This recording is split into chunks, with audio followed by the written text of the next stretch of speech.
I'm afraid we're in for a very bleak period in American politics. You know, we all talk about, and you just did, about how much money is in the presidential campaign. Suppose there's a Senate campaign in a small state and 10 people to get together and decided to contribute $10 million each. You think that wouldn't affect that Senate campaign? Hi, I'm Bill. I'm with the Citizens Congress. We're a nonprofit group dedicated exclusively to the issue of trying to remove the corruptive influence of money in politics, specifically through the issues of campaign finance reform. This is a big issue. It's the most important issue testing our democracy today, in my opinion. And the reason for that is every decision that is being made in Washington has to do with your food, your air, your water, the car you drive, the job that you have, the wage that you bring in, the taxes you pay, are all being affected by those decisions. It's important that you're adequately represented in Washington in those decisions. Unfortunately, it costs an enormous amount of money to run for office.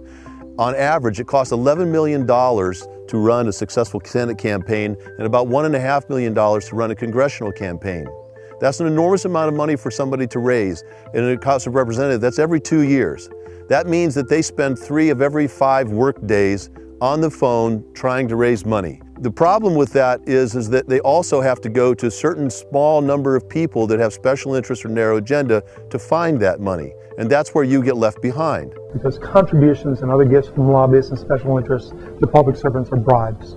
The good news is there are right now 11 different amendments proposed before the 2 houses of Congress. And there are multiple pieces of legislation like the Disclose Act or the Grassroots Democracy Act. Unfortunately, there has been 11,600 constitutional amendments proposed to our houses of Congress in our history, but only 27 of those have passed. And where legislation is concerned, there are a number of people in Congress right now who still profit from the present system and are more interested in who has the most money because the most money wins elections. Because it opened the door to a political system that, more than ever, can and likely will be dominated and distorted by corporate wealth.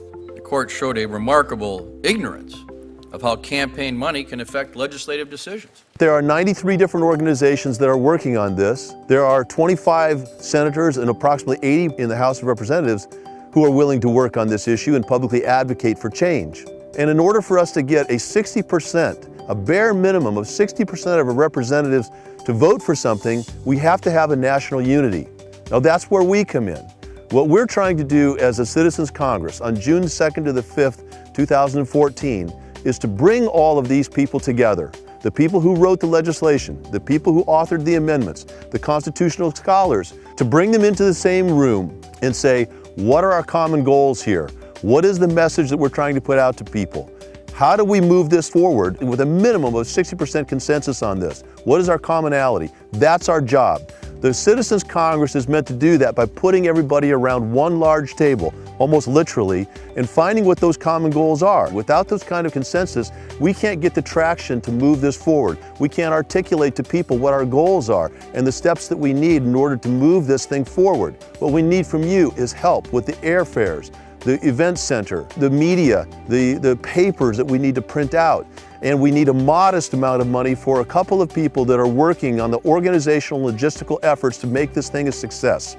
Right now, myself and other people in our organization have worked for approximately 2 years without any pay whatsoever. We've made trips to Washington, D.C., and I've met personally with over 55 offices in the Congress, both House and Senate, and I can tell you that they're not all on the same page. We need you to come help. Campaign finance corruption hurts all of us. To change that, you must get involved.